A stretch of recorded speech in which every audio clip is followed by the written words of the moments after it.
Assalamualaikum warahmatullahi wabarakatuh. Perkenalkan, nama saya Taris Monika dengan NIM 3411201078. Di sini saya akan mempresentasikan hasil jawaban UAS kecerdasan buatan.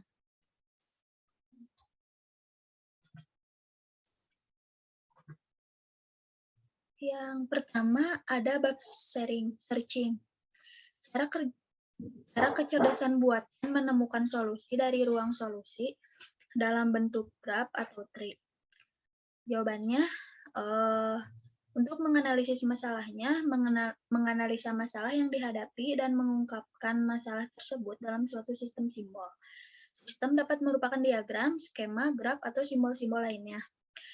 Sistem simbol ini harus diterjemahkan dalam bahasa pemrograman AI. Dan terdapat initial state atau goal state. Contoh kasusnya ada pada gambar ini, water jug problem. Nah, mendefinisikan masalah sebagai state space search. Initial state-nya diketahui dua buah ember masing-masing berkapasitas 3 galon dan 4 galon dan sebuah pompa air. Kemudian goal state-nya isi ember yang kapasitas 4 galon dengan 2 galon air. Jadi di sini buat asumsi dengan X-nya sama dengan ember berkapasitas 4 galon dan Y-nya ember berkapasitas 3 galon.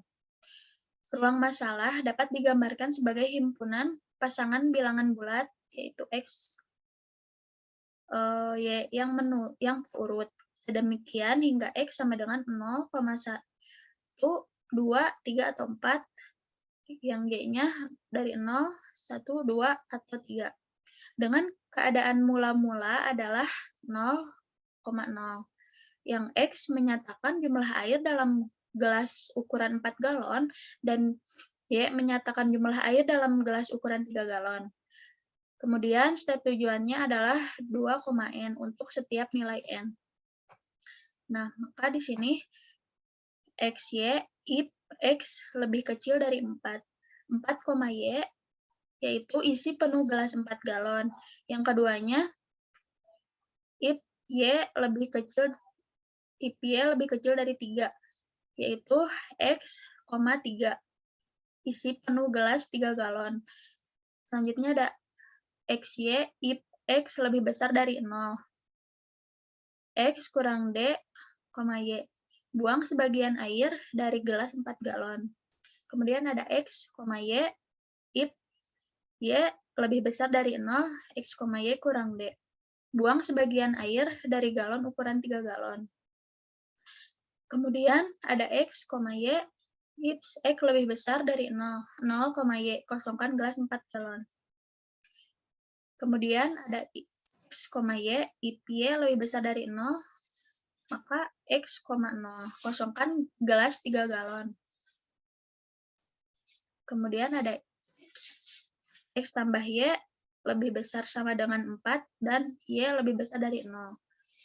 Y, 4, Y kurang 4 kurang X. Tuangkan air dari gelas 3 galon ke gelas 4 galon sampai gelas 4 galon penuh. Kemudian ada if X tambah Y lebih besar sama dengan 3 dan X lebih besar dari 0. X kurang 3 kurang Y sama 3. Tuangkan air dari gelas 4 galon ke gelas 3 galon sampai gelas 3 galon penuh. Kemudian ada X, Y, if X tambah Y lebih kecil sama dengan 4 dan Y lebih besar dari 0. Maka X tambah Y, 0. Tuangkan seluruh air dari gelas 3 galon ke gelas 4 galon. Kemudian ada if X tambah Y lebih kecil sama dengan 3 dan X lebih besar dari 0, 0, X tambah Y, tuangkan seluruh air dari gelas 4 galon ke gelas 3 galon. 0,2, jadi 2,0. Tuangkan 2 galon air dari gelas 3 galon ke gelas 4 galon. 2,Y atau 0,Y. Buang 2 galon dalam gelas 4 galon sampai habis. Solusinya, jumlah galon dalam gelas 4 galon 0,00,33,402. Jumlah galon dalam gelas 3 galon 0,3,0,3,220. Aturan yang dilakukannya, 2, 9, 2, 7, 5 atau 12, 4 atau 11. Presentasi grafnya seperti ini. Selanjutnya ada bab searching lagi, yang jawaban nomor 2. Kenapa fungsi objektif dalam pencarian heuristik dibutuhkan? Karena dalam heuristic search ada metode yang paling sederhana, yaitu generate dan tes. Terdapat dua prosedur, pembangkit atau membangkitkan sebuah solusi yang mungkin, dan tes menguji solusi yang dibangkitkan tersebut.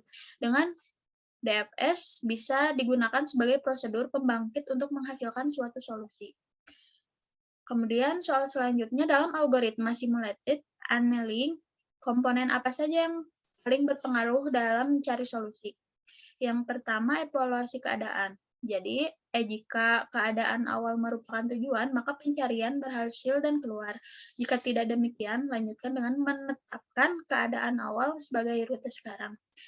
Yang kedua, inisialisasi keadaan sekarang dengan sukses. Yang ketiga, inisialisasi sesuai dengan annealing schedule. Yang keempat, kerjakan hingga solusi ditemukan atau sudah tidak ada operator baru lagi yang akan diaplikasikan ke kondisi sekarang. Gunakan operator yang belum pernah digunakan tersebut untuk menghasilkan kondisi baru. Evaluasi kondisi yang baru dengan menghitung segitiga E sama dengan nilai sekarang dikurang nilai baru. Jika kondisi baru merupakan tujuan, maka pencarian berhasil dan keluar. Jika bukan merupakan tujuan, namun memiliki nilai yang lebih baik daripada kondisi sekarang, maka tetapkan kondisi baru sebagai rute sekarang. Demikian pula tetapkan sukses ke kondisi yang baru tadi. Jika nilai kondisi baru tidak lebih baik daripada nilai kondisi sekarang, maka tetapkan kondisi baru sebagai kondisi sekarang dengan probabilitas. Selanjutnya ada bab logika. Bagaimana cara kerja mesin logika dalam menyelesaikan persoalan di bidang kecerdasan buatan?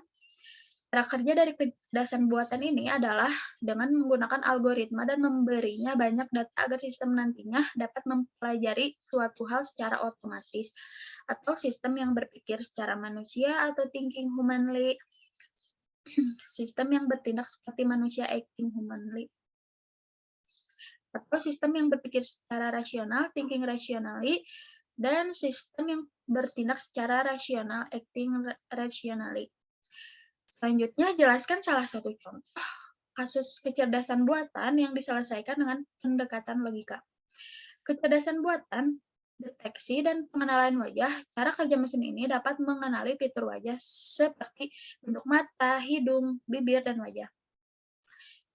Potensi apa yang menjadikan machine learning sebagai pendekatan paling populer saat ini dalam membangun kecerdasan buatan? Pertama, mengurutkan dan merubah data tidak terstruktur atau unstruktur data. Kedua, membantu dalam penyusunan rekomendasi. Yang ketiga, tantangan dan peluang machine learning di masa depan. Bab machine learning. Mekanisme apa yang membedakan machine learning berbeda dengan pendekatan lain dalam membangun kecerdasan buatan? Yang membedakan machine learning berbeda dengan pendekatan lain dalam membangun kecerdasan buatan diantaranya supervised learning, semi-supervised learning, atau unsupervised, dan reinforcement learning. Selanjutnya, pilih dan jelaskan salah satu teknologi kecerdasan buatan yang dibuat dengan pendekatan machine learning. Teknologi kecerdasan buatan yang dibuat dengan pendekatan machine learning yaitu AlphaGo. Dilatih dengan memberikan 100.000 data pertandingan Go untuk ia pelajari. Setelah AlphaGo mempunyai bekal dan pengetahuan cara dan strategi bermain game Go dari mempelajari 100.000 data pertandingan Go tersebut. Dan terima kasih sudah menonton dan mendengar penjelasan dari saya. Mohon maaf bila banyak kesalahan dari kata maupun perkataan. Wassalamualaikum warahmatullahi wabarakatuh.